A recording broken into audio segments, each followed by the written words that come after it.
I'm Amber Hayes, 28 years old, sitting in a leather chair across from an attorney who just told me my Aunt Heather left me everything. $23 million. A mansion in Boston. A vacation home in Malibu. An investment portfolio that generates more money annually than I'll make in 10 years at my publishing job. My hands shake as I remember the woman who taught me strength after my parents dumped me on her doorstep 15 years ago. Then my phone buzzes with a text from an unknown number. We heard about Heather. We need to talk. Mom and Dad. Before I continue this story, let me know where you're watching from in the comments, and don't forget to hit subscribe to hear more stories about family, betrayal, and finding strength when you least expect it. Before everything fell apart, we lived in a modest 3-bedroom house in rural Virginia. Nothing fancy, but it was home. My father, Mason Hayes, worked as a sales manager for a local furniture company. He had a loud laugh that used to echo through our small house during family game nights. My mother, Lori, worked part-time as a nurse at the local clinic. She had gentle hands and would brush my hair every night before bed, counting exactly 100 strokes while telling me stories about when she was a little girl. Those early childhood memories shine golden in my mind. We'd go camping in the Shenandoah Valley every summer, where Dad would teach me to identify different bird calls while Mom would sketch the landscape in her weathered notebook. Sunday mornings meant pancake breakfasts with real maple syrup that Dad insisted was the only acceptable topping. I remember being happy, feeling secure in the cocoon of our small family. Books were my passion even then. Mom would take me to the library every Saturday morning where I'd check out the maximum allowed number of books. By evening, I'd have devoured at least 2 of them, curled up in the window seat Dad had built especially for my reading corner. They seemed proud of having a daughter who loved learning. The troubles began around my 10th birthday. Small things at first, Dad coming home later, the smell of whiskey on his breath more frequently. Mom's bright smile dimming, her sketches gathering dust as she spent more time staring blankly at the television.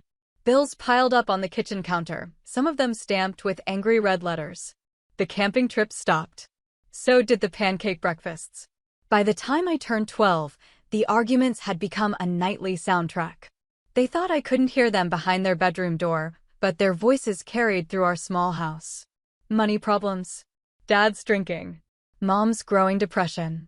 Their voices would rise and fall like a terrible storm, sometimes ending in slamming doors, sometimes in eerie silence that felt even worse. Then came that Friday night when I was 13. I remember the date exactly, October 17th. Mom packed a small suitcase for me while Dad waited in the car, engine running. "You're going to stay with Aunt Heather for the weekend," Mom said, not quite meeting my eyes. "Just until Dad and I sort some things out." Aunt Heather lived in Boston, a 5-hour drive from our home. She was Mom's older sister, successful and sophisticated in a way that always made my parents seem a little diminished when she visited. I'd only met her a handful of times, but she always brought me books that were slightly too advanced for my age, challenging me in a way that felt respectful rather than condescending. That night, Dad was unusually quiet during the long drive. Mom kept reaching back to squeeze my knee, saying things like, "Aunt Heather has that beautiful garden you'll love, and you can see the Boston Common from her guest room." Neither of them explained why this sorting things out required sending me 5 hours away. Aunt Heather greeted us at her elegant Victorian townhouse, her expression tight as she took in my parents' appearances. There was a brisk hug, a quick transfer of my suitcase, and then the most awkward goodbye of my life. Mom held me too tight, her tears dampening my hair. Dad ruffled my hair and said, "Be good for your aunt, Amber." And then they were gone, taillights disappearing down Beacon Hill. I spent that weekend watching from the bay window of Aunt Heather's guest room, expecting my parents' car to appear at any moment. Monday came. Then Tuesday. On Wednesday, Aunt Heather enrolled me in the local school. Just temporarily, she assured me, though something in her eyes told a different story.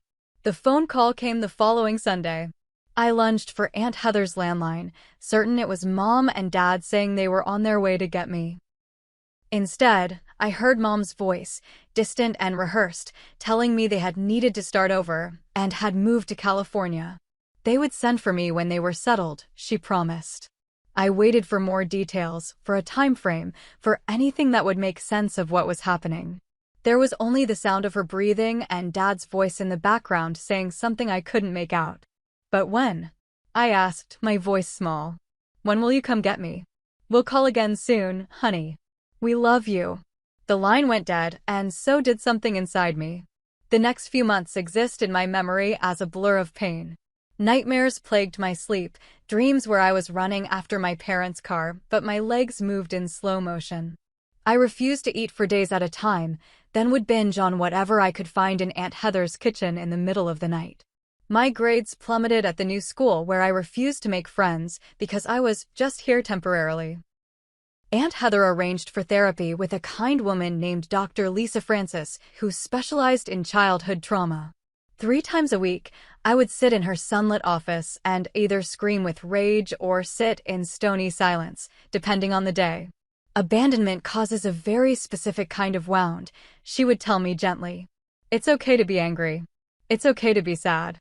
What's not okay is to believe this happened because of something you did." But of course, I did believe that.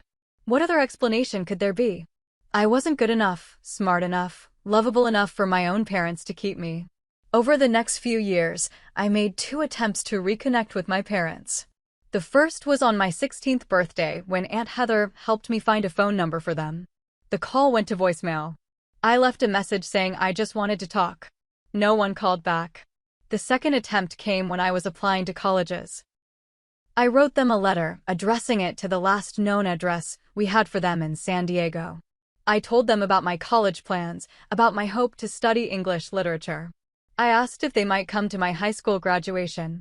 The letter was returned. No longer at this address. No forwarding information available. The last contact I had from them was a generic birthday card when I turned 18. It contained a $20 bill and was signed simply Mom and Dad, with no personal message, no return address. I burned it in the small fireplace in my bedroom at Aunt Heather's house, watching the flames consume what felt like the last thread connecting me to my former life. Aunt Heather Hayes was nothing short of remarkable. Unlike my mother, who had settled for a conventional life in small-town Virginia, Heather had built an empire from scratch. She founded one of the first female-led tech consulting firms in the Northeast in the early 1990s, riding the first wave of the internet boom with uncanny foresight.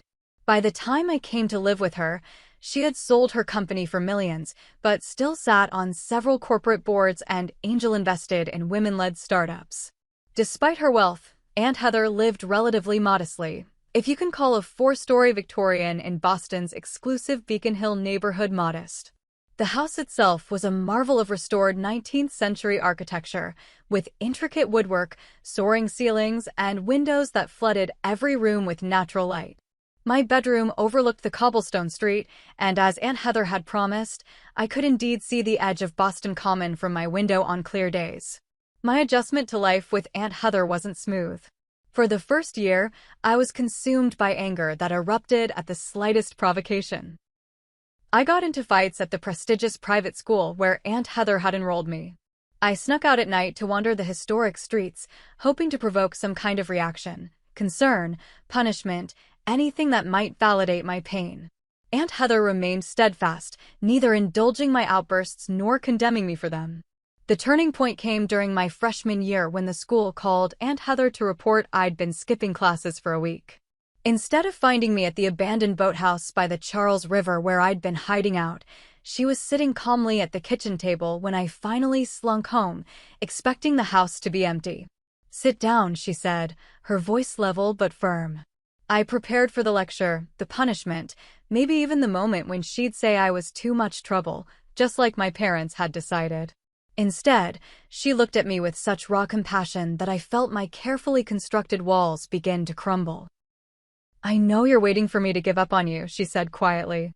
"That's not going to happen, Amber." Something inside me broke. "Why not?" I demanded, tears threatening. "Everyone else does." "Because that's not what family does," she replied. "Real family stays." That night, we talked until dawn. She shared her own pain, the fiancé who had died in a car accident when she was 25, her choice to pour herself into building her company instead of trying to create a traditional family, her regrets about not being more present in my life before my parents left. For the first time, I saw her not as my mother's intimidating sister, but as a woman who had faced her own losses and built a meaningful life anyway. "The world doesn't owe you fairness," she told me, her hand warm on mine across the table, "but you owe yourself strength. Your parents' choices say everything about them and nothing about your worth." Those words became my mantra in the years that followed.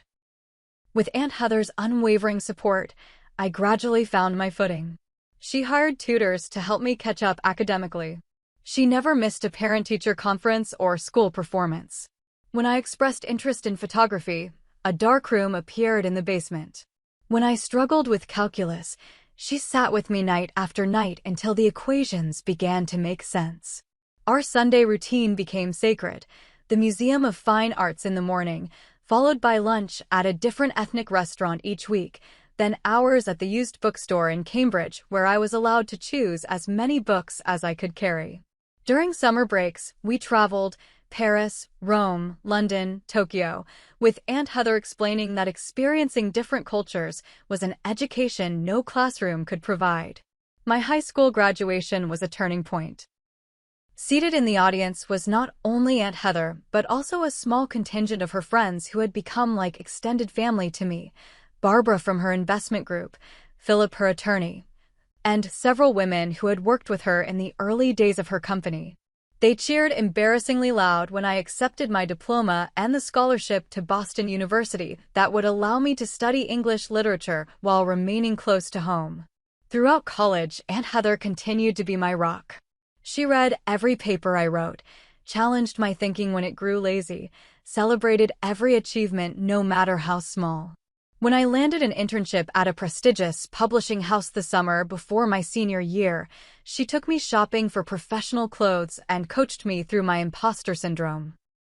After graduation, I surprised everyone, including myself, by turning down a job offer from a major New York publishing house to accept a more modest position with a small, but respected Boston literary press.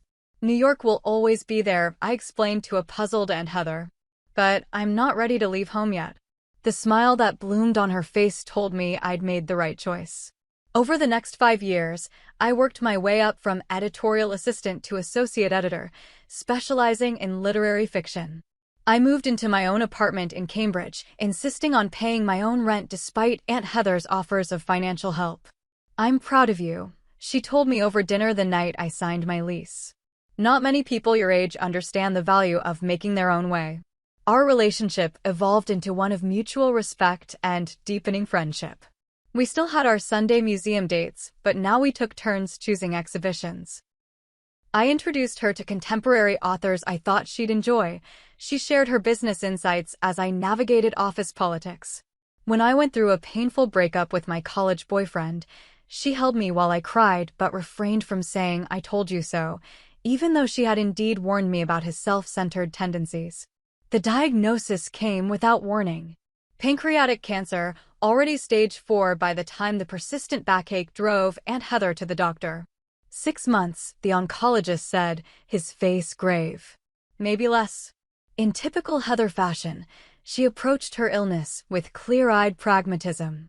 "I've had a good run," she told me as we sat in her garden the day after the diagnosis. "I built something meaningful. I got to see you become the remarkable woman you are. That's more than many people get." I moved back into the Beacon Hill house to care for her as the disease progressed with brutal efficiency. We spent those final months in conversation about books, about her business experiences, about my childhood before everything fell apart. She put her affairs in order with characteristic thoroughness, meeting with her attorney Philip and her financial advisor even as her strength waned. Just 3 months after the diagnosis, I held her hand as she took her final breath, her face peaceful in the soft morning light streaming through her bedroom window. I was 28 years old, suddenly alone in the world again, but this time armed with 15 years of love from a woman who had taught me that family is defined by presence, not by blood. 2 weeks after Aunt Heather's funeral, I found myself sitting in the wood-paneled office of Philip Montgomery, her longtime attorney. I expected a simple meeting, Perhaps Aunt Heather had left me some keepsakes, maybe a small sum to help with expenses while I grieved. What I did not expect was to hear the words that would change my life forever. As the executor of Heather Hayes' estate, Philip began, his voice formal but kind. It is my duty to inform you that you are the sole beneficiary of her will and trust. I nodded, waiting for the details of whatever modest inheritance my aunt had arranged. The total value of the estate is approximately $23 million, he continued, shuffling papers on his mahogany desk. I laughed. I couldn't help it. I'm sorry, I think I misheard you. Philip's expression remained serious. You didn't mishear, Miss Hayes. Your aunt was an extremely successful businesswoman and a savvy investor. The estate includes the Beacon Hill residence, valued at $4.2 million, a vacation property in Malibu valued at $6.8 million, an investment portfolio currently valued at approximately $11 million, an art collection appraised at just under $1 million, and liquid assets of approximately $1.5 million. The room seemed to tilt slightly. I gripped the arms of my chair, trying to process the numbers he was so casually tossing out. There must be some mistake, I managed to say. Aunt Heather lived comfortably, but not like this. Your aunt was extraordinarily discreet about her wealth, Philip explained, a small smile playing at his lips. She believed ostentation was vulgar. But make no mistake, Ms. Hayes, Heather was one of the most financially successful women in Boston tech history. He slid a sealed envelope across the desk. She asked me to give you this after the reading of the will. With trembling hands, I opened the envelope to find several pages of Aunt Heather's distinctive handwriting. My dearest Amber, the letter began. If you're reading this, our time together has come to an end, at least in this life. First, let me say what a joy it has been to watch you grow from that broken 13-year-old into the strong, compassionate woman you are today. You have been the greatest blessing of my life, and I am grateful every day that circumstances, however painful, brought you to my door. You're probably in shock about the inheritance. I've never been one to flaunt wealth, as you know. What would be the point? Money is simply a tool, nothing more. It can build or destroy, depending on how it's wielded. I've tried to use mine to build companies that employ people fairly, investments in women entrepreneurs, philanthropic projects that make a real difference. Now it's your turn to decide how to use these resources. Don't let this change who you are, Amber. You've worked hard to build your career on your own merits, to create genuine relationships not based on what people can get from you. That will be harder now, but not impossible if you stay true to yourself. Remember our conversations about family, how it's defined by love and presence, not by blood or obligation. The family we choose is often more precious than the one we're born into. You chose me as much as I chose you, and together we created something beautiful. I love you beyond measure, beyond time. Use this wealth wisely, live joyfully, and whenever possible, be as kind as you are brave. Always yours, Heather. By the time I finished reading, tears streamed down my face. I looked up to find Philip discreetly offering me a box of tissues. She was an extraordinary woman, he said quietly. Yes, I managed to reply. She was. The practical aspects of the inheritance seemed almost absurd after the emotional weight of Heather's letter. Philip patiently explained about estate taxes, property transfers, investment management, and a dozen other technical matters that washed over me in a blur.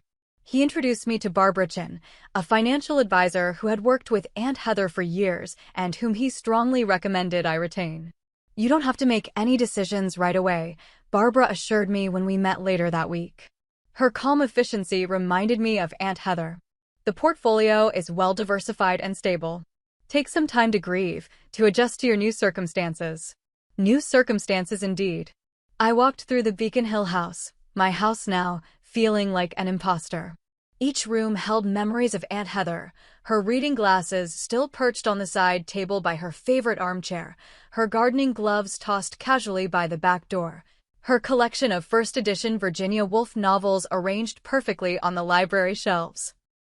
Despite Barbara and Philip's assurances that I could afford to do anything, quit my job, travel the world, buy a small island, I returned to work at the publishing house after a month of bereavement leave. My colleagues treated me differently, though. News of my inheritance had somehow leaked, creating an uncomfortable distance between me and the people I'd worked alongside for years. "You don't need this job anymore," my boss said awkwardly during my first week back. "But we're glad you're staying." Was I staying, though? The question haunted me as I tried to resume my normal routines. Everything looked the same on the surface, but beneath ran the constant awareness that I now had choices most people never get to make. That first night back in Aunt Heather's, my house, I wandered from room to room, touching her belongings, breathing in the lingering scent of her perfume in the master bedroom. I couldn't bring myself to sleep there yet, so I returned to the room that had been mine since I was 13. Curled under the familiar quilt, I finally allowed myself to fully feel the loss of the woman who had saved me in every way a person can be saved. Just as exhaustion was pulling me toward sleep, my phone buzzed with a text message. "Unknown number. We heard about Heather. We need to talk. Mom and Dad."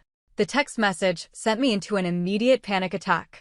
15 years of silence, and now, just weeks after Aunt Heather's death, and days after her will become public record, my parents wanted to talk. I gasped for breath, my heart hammering so hard I could feel it in my throat. The phone slipped from my fingers onto the hardwood floor as I curled into a protective ball, trying to remember the grounding techniques my therapist had taught me years ago.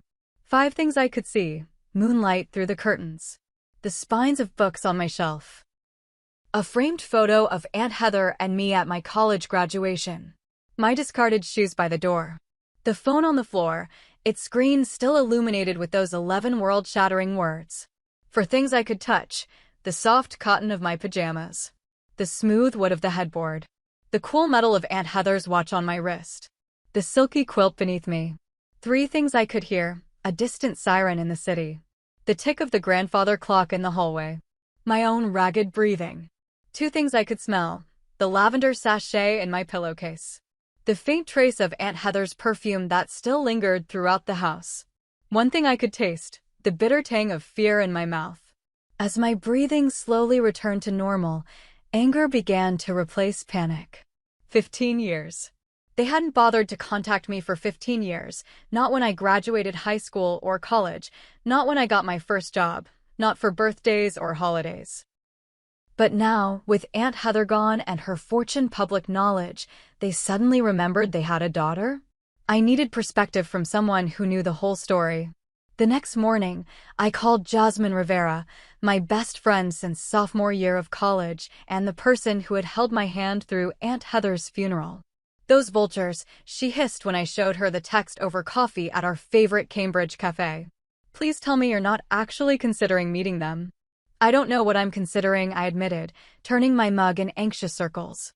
"Part of me wants to ignore it completely." "And the other part?" Jasmine pushed a strand of dark hair behind her ear, her eyes concerned. "The other part wants to know why now. Why after all this time?" I sighed. "And I guess there's still this tiny piece of me that's 13 years old, waiting by the window for them to come back." Jasmine reached across the table to squeeze my hand. "Whatever you decide, I'm here for you. But promise me you'll be careful. The timing is suspicious as hell." She was right, of course. Before responding to the text, I needed more information. Back at home, I opened my laptop and began searching. In the age of social media, almost everyone leaves digital footprints, and my parents were no exception. I found my mother's Facebook profile first. Privacy settings minimal, thank goodness. From her posts, I pieced together the outline of their lives in California. They had settled in a small town outside San Diego. Dad had bounced between sales jobs. Mom had worked in various medical offices. There were photos of beach trips, backyard barbecues, a succession of apartments and small rental houses. Nothing in their online presence suggested financial success. Recent posts were more revealing. Complaints about rising rent prices. A GoFundMe for Dad's knee surgery not fully covered by insurance. Mom lamenting having to pick up extra shifts at this stage of life when we should be thinking about retirement. The most recent post, just a week after Aunt Heather's obituary had appeared in the Boston Globe, showed a photo of me at about age 10, sitting on our old porch swing in Virginia. "Missing our beautiful daughter today," Mom had written. Life takes us on unexpected journeys, but family is always family. The comments were illuminating. Friends expressing surprise they had a daughter, mom vaguely explaining that circumstances had separated us, implying some tragic twist of fate rather than their deliberate abandonment. Armed with this context, I finally replied to their text. I'm available to meet for dinner at Benedetto's in Harvard Square, Thursday at 7 p.m. Their response came almost immediately. We'll be there, sweetheart. Can't wait to see you, sweetheart. As if the past 15 years had been a brief misunderstanding. I chose Benedetto's deliberately, upscale Italian, public enough that I wouldn't feel trapped, but sophisticated enough that we wouldn't be seated next to rowdy college students. I arrived 20 minutes early, my stomach in knots despite the Xanax I'd reluctantly taken. I recognized them the moment they walked through the door. Time had not been particularly kind to either of them. Dad had lost most of his hair and gained a substantial paunch that strained the buttons of his clearly new dress shirt. Mom's once vibrant auburn hair, the same shade as mine, was dyed an unnatural blonde and pulled back in a severe style that emphasized the deep lines around her mouth and eyes. They both moved with the slight stiffness of people approaching 60 who hadn't prioritized their health. Amber, Mom breathed when they reached the table, her arms outstretched for a hug I couldn't bring myself to give. Instead, I extended my hand, forcing a degree of formality into this surreal reunion. Lori. Mason, I said, using their first names deliberately. Please sit. The awkwardness was palpable as we ordered drinks and studied menus to avoid making eye contact. Dad cleared his throat repeatedly. Mom kept reaching toward me before stopping herself, her hand retreating to adjust her napkin or water glass instead. You look so much like Heather, she finally said. The resemblance is striking. It was the wrong thing to say.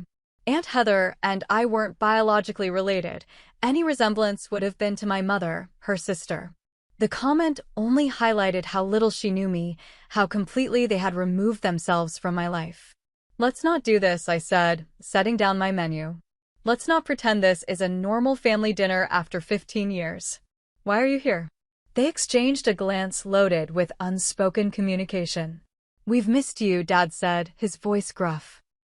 When we saw Heather's obituary in the paper, it hit us hard how much time has passed, how much we've missed. You saw her obituary, I repeated flatly. Not the announcement of my college graduation.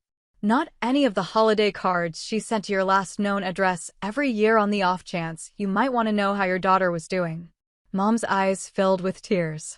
We made mistakes, Amber. Terrible mistakes. We were facing bankruptcy. Your father's drinking was out of control. My depression. We thought you'd be better off with Heather temporarily while we got back on our feet. Temporarily, I echoed. It's been 15 years. Things were harder than we expected in California. Dad jumped in. Every time we thought we were getting ahead, something would knock us back. By the time we were stable enough to reach out, years had passed. We were ashamed. And then more time passed, and it just seemed impossible. But not impossible now, I noted. Coincidentally, right after Aunt Heather died and left me her estate. Mom's face flushed. That's not fair, Amber. We didn't even know about the money until after we contacted you. The lie was so blatant I almost laughed. Really? You didn't see the articles? Boston tech pioneer leaves fortune to niece? It was in the business section of every major newspaper, including the San Diego Union-Tribune. Before they could formulate another lie, our waiter arrived with drinks and to take our dinner orders. The interruption gave me a moment to collect myself, to tamp down the anger threatening to boil over. When the waiter left, Mom reached across the table, her fingers stopping just short of mine. We've been following your career, you know. Through mutual friends, social media. We saw you became an editor. We're so proud. Proud, I repeated, the word tasting bitter in my mouth. You don't get to be proud of someone you abandoned. We never abandoned you, Dad insisted, his voice rising slightly before he controlled it. We left you with family. With Heather. She could give you opportunities we never could. That's what you told yourselves to sleep at night, I said evenly. The reality is you chose yourselves over your child. You left me with someone who was practically a stranger to me then. I was 13. Mom dabbed at her eyes with her napkin. We're trying to make amends, Amber. We're not getting any younger. Your father's health isn't great. We're facing eviction from our apartment next month because the building was sold to developers. And there it was, the real reason for their sudden reappearance in my life. Not love, not regret, but financial desperation. How much? I asked bluntly. Dad blinked, momentarily thrown off script. What? How much money do you need? I clarified, my voice steady despite the churning in my stomach. They exchanged another loaded glance. We're not here to ask for money, Mom said unconvincingly. We want to rebuild our relationship with you. Then why mention the eviction? Why bring up Dad's health problems? Why now, after 15 years of silence, just weeks after Heather's inheritance became public? The arrival of our food saved them from having to answer immediately. We ate in strained silence, the expensive food tasteless in my mouth. As we neared the end of the meal, Dad finally addressed my question. We could use some help getting back on our feet, he admitted. Maybe 200,000? Just as a loan, of course. We'd pay it back once we're settled. The amount was simultaneously shocking and unsurprising. Enough to buy a modest house outright in many parts of the country. More money than they had likely ever possessed at one time. I need time to think, I said, signaling for the check. This is all very sudden. Of course, sweetheart, Mom said, relief evident in her voice. She clearly interpreted my non-rejection as eventual acquiescence. We're staying at the Holiday Inn Express on Cambridge Street. We'll be in town for a week. I paid the bill despite Dad's weak protest and stood to leave. I'll be in touch, I said, not specifying when or how. As I walked out of the restaurant into the cool evening air, my phone buzzed with a text from Jasmine. How did it go? Are you okay? I typed back a single word, vultures. The barrage began the very next morning. Text messages appearing on my phone every few hours. It was so wonderful seeing you last night. We should visit your favorite places in Boston while we're here. Do you still like blueberry pancakes? We could do breakfast tomorrow. Just checking if you've had time to think about our conversation. I left most unanswered, responding only to the last with a terse, still thinking. We'll contact you when I've decided. This did nothing to deter them. By the third day, the messages had taken on a more urgent tone. The hotel is expensive. We might need to head back to California soon. Your father's knee is acting up. The doctor said he needs surgery soon. We'd love to see where you work before we have to leave. It was the last message that sent a chill down my spine. I had deliberately avoided mentioning the specific publishing house where I worked. Either they had been researching me more thoroughly than they admitted, or they were planning to show up unannounced. The next morning confirmed my worst fear. I was in a meeting with authors when my assistant Tyler Bennett knocked and poked his head in. Sorry to interrupt, he said, his expression uncomfortable, but there's a couple in reception claiming to be your parents. They say they brought family photos to show you. The blood drained from my face. Tell them I'm in meetings all day. Take their contact information and say I'll call them. Tyler, bless him, didn't ask questions. After the authors left, he appeared in my office doorway again. Those people were intense, he said, leaning against the doorframe. The woman kept trying to convince me to tell her your schedule. When I wouldn't, she started showing me baby pictures, claiming you'd want to see them. I buried my face in my hands. I'm sorry you had to deal with that. Old friends of the family? He asked, his tone gentle but knowing. Something like that, I hedged. Tyler had been my colleague for 3 years, gradually becoming a friend as well. He knew bits and pieces of my background, but not the full story. Look, I don't want to overstep, he said, but those people gave off major manipulation vibes. The woman kept talking about family obligations, and the man was scanning the office like he was appraising it. Over lunch in a nearby cafe, I found myself telling Tyler the condensed version of my history. His own experience with a manipulative stepfather had given him a keen radar for toxic behavior. Classic love bombing followed by financial requests, he said after I described the dinner and subsequent messages. Next will come guilt trips, then anger when you don't immediately comply. Be careful, Amber. People like this escalate when they don't get what they want. Tyler's warning in the doorway, unwilling to invite them into Heather's sanctuary. I have plans tonight, I lied. And I would appreciate if you'd call before coming over. Dad's expression darkened momentarily before he forced a smile. Of course, sweetheart. We're just eager to spend time with you while we're here. How about tomorrow night instead? To avoid a scene on the sidewalk, I agreed to dinner the following evening, immediately regretting it as they beamed triumphantly. When they arrived the next night, I kept them in the formal living room near the entrance, an area of the house with few personal touches. Despite this precaution, I caught them studying everything: the antique furniture, the original artwork on the walls, the glimpses of other rooms visible through doorways. "What a remarkable home," Dad commented, whistling low. "Heather did well for herself." "Yes, she did," I said flatly, offering nothing more. Throughout dinner, which I ordered in rather than allowing them access to Aunt Heather's kitchen, they alternated between reminiscing about my childhood as if they'd been present for all of it and dropping increasingly unsubtle hints about their financial situation. "Remember that summer we took you to Virginia Beach?" Mom asked nostalgically. "You built that enormous sandcastle and cried when the tide washed it away." I did remember.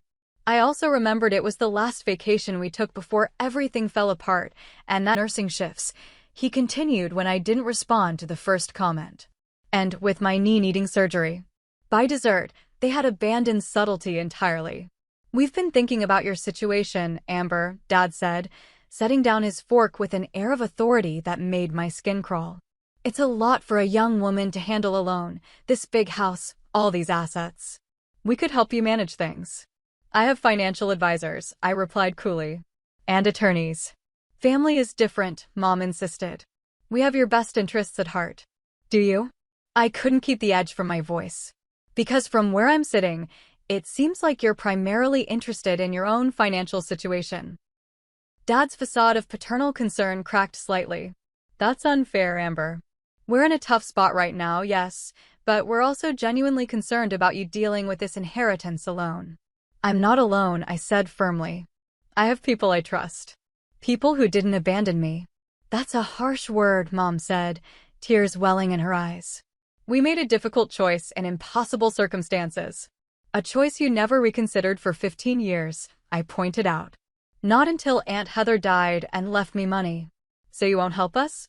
Dad's voice had an ugly edge now. "After everything we did for you?" The audacity of the question left me momentarily speechless. "Everything you did for me? You mean like walking out of my life when I was 13? Never calling on my birthdays? Missing my graduations? We were giving you a better life with Heather." Mom cried. "We sacrificed our relationship with you for your own good." I stood up, dinner effectively over. "I think it's time for you to leave." They departed reluctantly, but not before Dad mentioned they would need an answer about the financial help soon, because their options were running out. The next day brought an unexpected development. Philip Montgomery, Aunt Heather's attorney, called me. "Miss Hayes, I wanted to inform you that a couple claiming to be your parents contacted our office this morning," he said, his tone carefully neutral. "They were inquiring about the terms of your aunt's will and whether they might have any legal claim to a portion of the estate as Heather's next of kin." A cold weight settled in my stomach. "What did you tell them?" "That the will is airtight," Philip replied. "Heather was very thorough. As her chosen heir and the named beneficiary of her trust, you are the sole recipient. They have no legal standing to contest it." "Thank you," I said, relieved but disturbed by this escalation. "There's one more thing," Philip added. "They mentioned they might have grounds to claim they were coerced into giving up custody of you as a minor.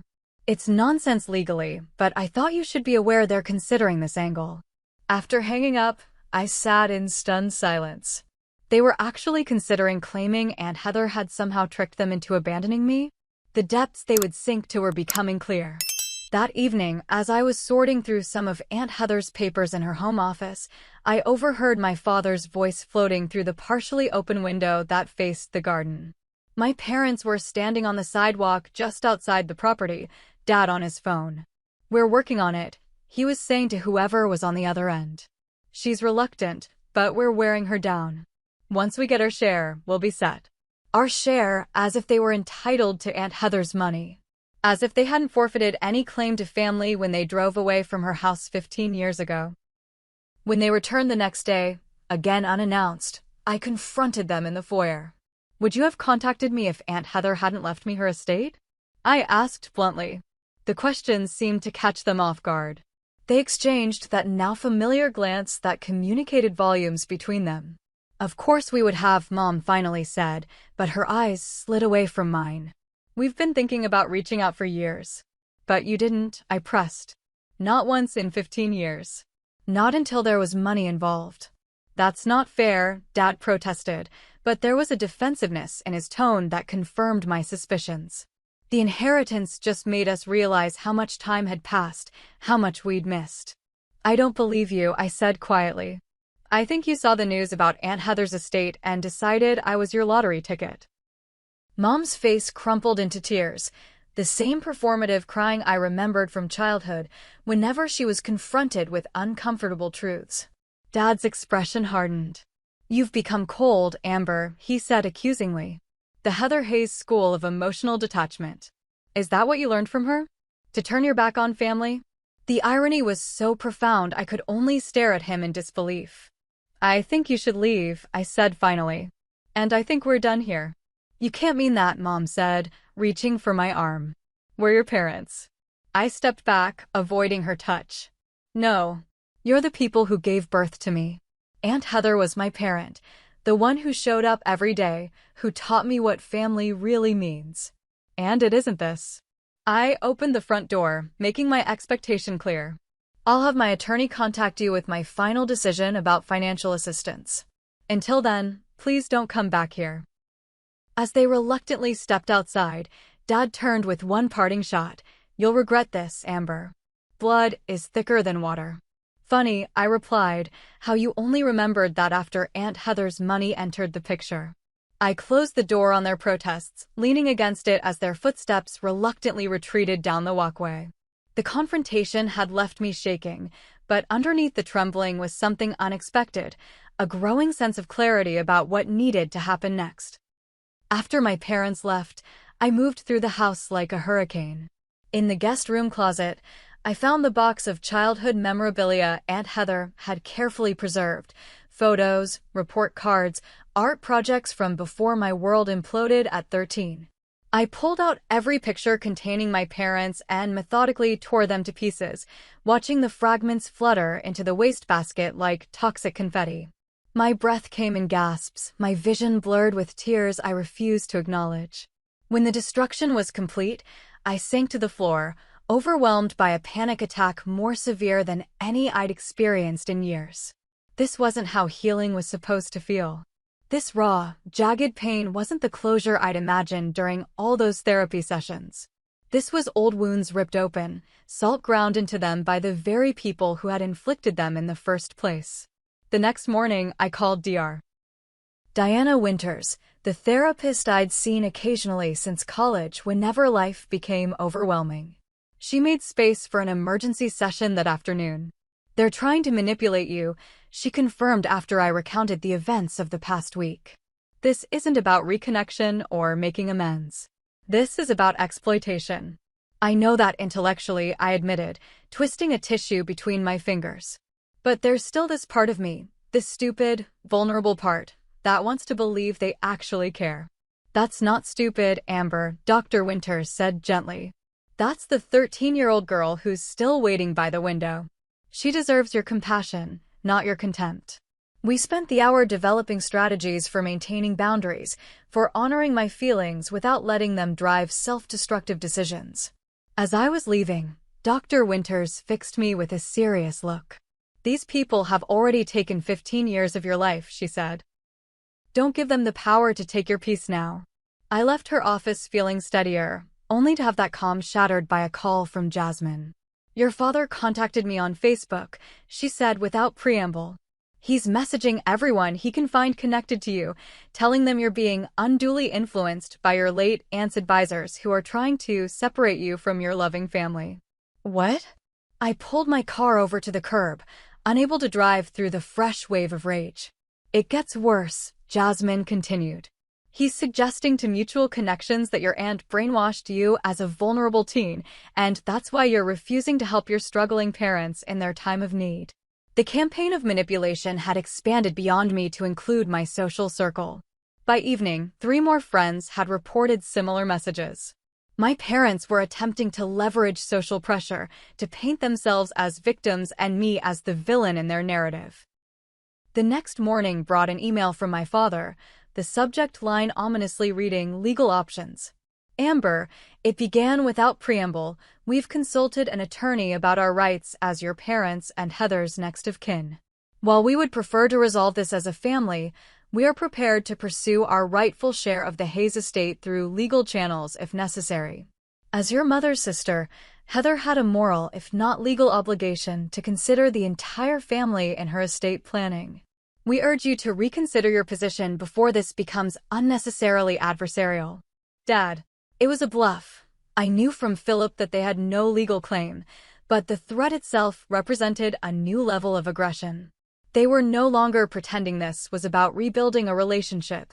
This was naked financial opportunism. I forwarded the email to Philip, who confirmed my assessment. "An empty threat," he reassured me, "but it shows their true intentions." That afternoon, I found myself in Aunt Heather's study, seeking comfort in the space where she had spent so many hours. Her presence seemed to linger here, in the carefully organized bookshelves, the elegant desk where she had written countless letters and emails, the comfortable leather chair where she often sat reading with a glass of wine in the evening.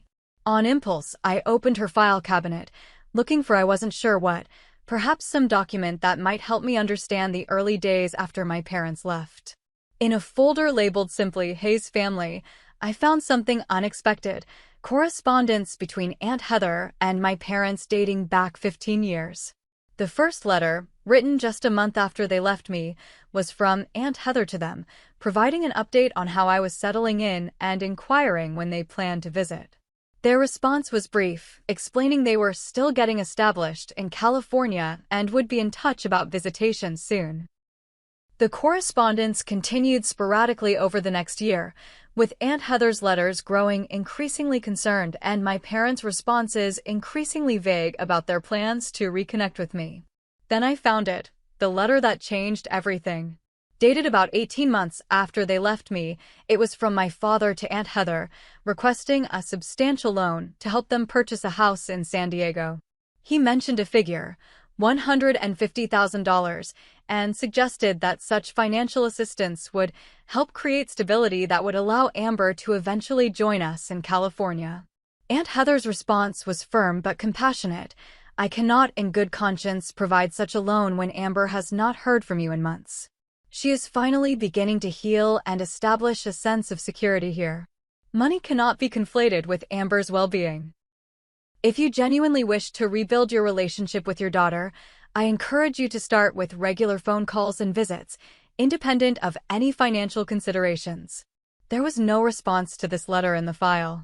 The next communication was dated 6 months later, a birthday card Aunt Heather had sent them with photos of me and another gentle reminder that I was always asking when they might visit. This card was returned unopened, marked "no longer at this address." I sat back in Aunt Heather's chair, a piece of the puzzle finally clicking into place. They had abandoned me shortly after Aunt Heather refused them a large loan. Their sudden reappearance after her death wasn't just about her inheritance, it was the continuation of a pattern established 15 years ago. They saw the Hayes family, first Heather, now me, as nothing more than a potential source of funds. This revelation should have hurt, but instead, it brought a strange clarity. The parents I had longed for, the ones I had idealized in my childhood memories, despite the abandonment, had never really existed. Mason and Lori Hayes were exactly who they had shown themselves to be, people who placed their financial interests above their daughter's emotional well-being. I was still processing this insight when my phone rang with a call from Tyler. "Your parents are causing a scene at Forge Cafe," he said without preamble, naming a coffee shop near our office that was popular with publishing people. "Your mom is crying to anyone who'll listen about how her daughter came into millions and won't help them avoid homelessness." The public humiliation strategy. Of course, they were systematically working through every manipulation tactic in existence. "I'm on my way," I said, grabbing my keys. By the time I arrived at Forge Cafe, a small crowd had gathered around my mother, who was putting on a performance worthy of a daytime soap opera. Mascara streaked down her cheeks as she clutched the arm of an uncomfortable-looking woman I recognized as an agent who frequently worked with our publishing house. "We just want to be part of her life again," she was saying tearfully. "After everything we sacrificed for her."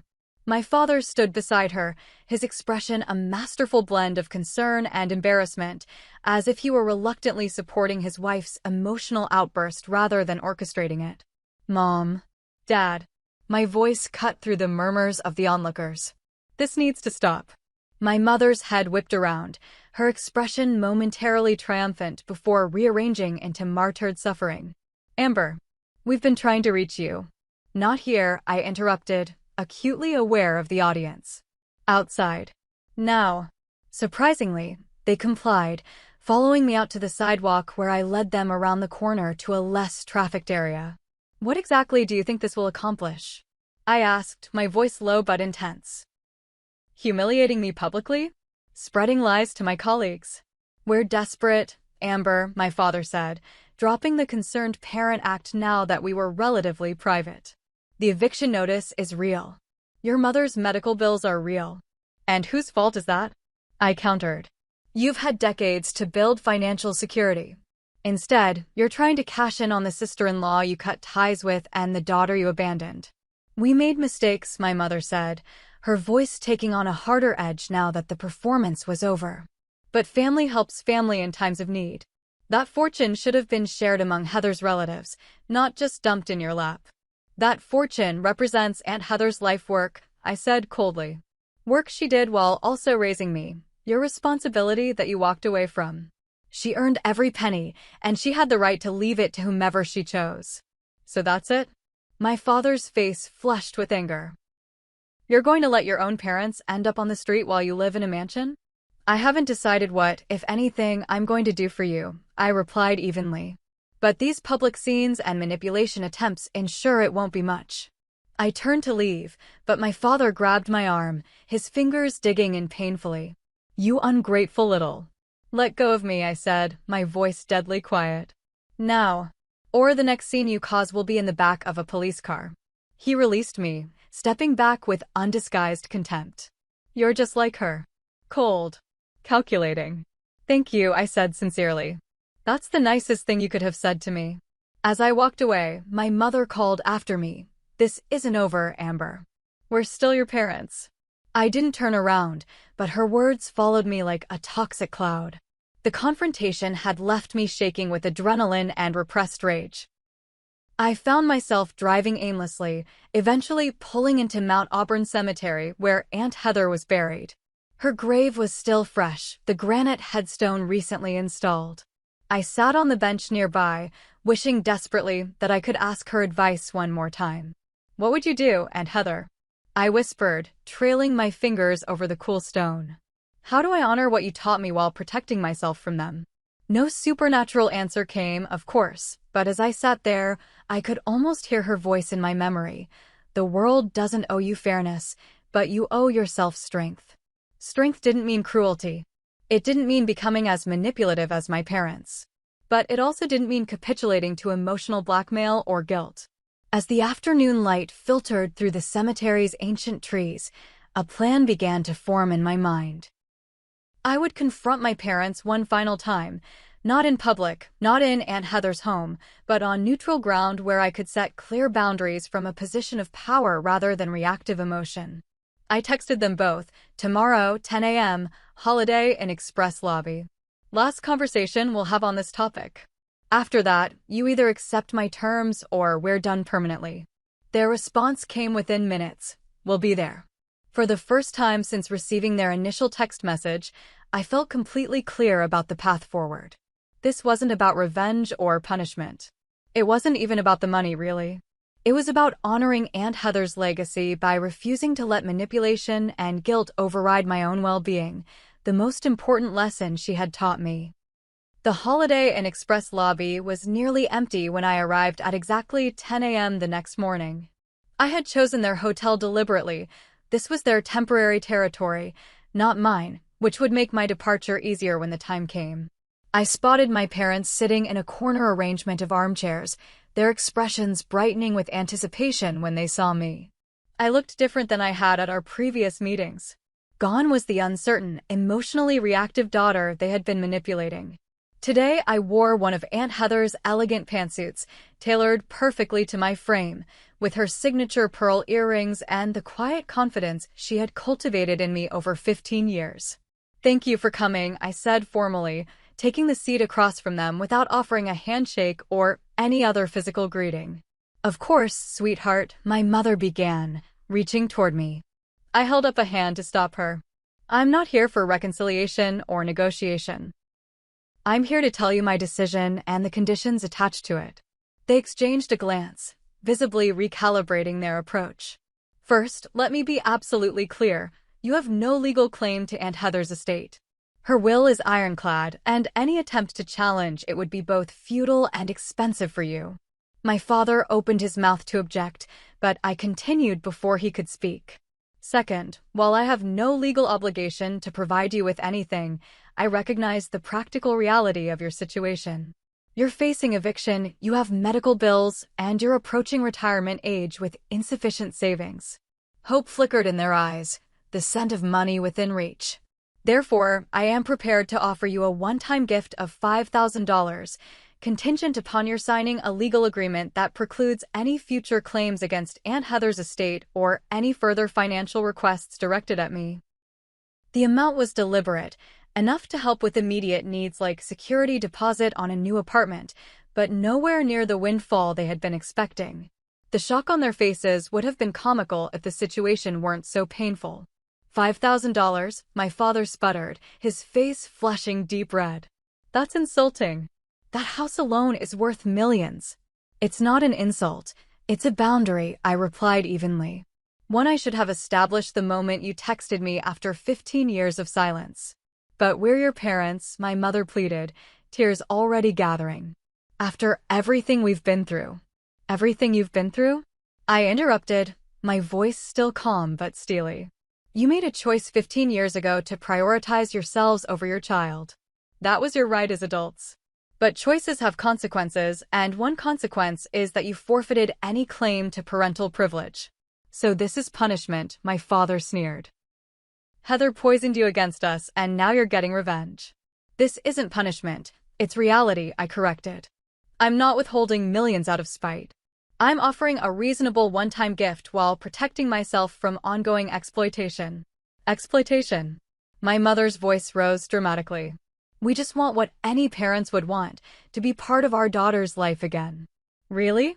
I fixed her with a steady gaze. "If Aunt Heather had left me nothing, would you have reached out after all this time? Would we be sitting here having this conversation?" The silence that followed was deafening. My father, never good at concealing his true emotions, finally broke it. "What do you expect?" he snapped. "We've struggled for years while Heather lived in luxury. Now that money could solve our problems, of course we reached out. Anyone would do the same." And there it was, the accidental confession that confirmed everything I had suspected. "Thank you for your honesty," I said quietly. "That's all I needed to hear." I stood, placing a business card on the coffee table between us. "This is the contact information for my attorney.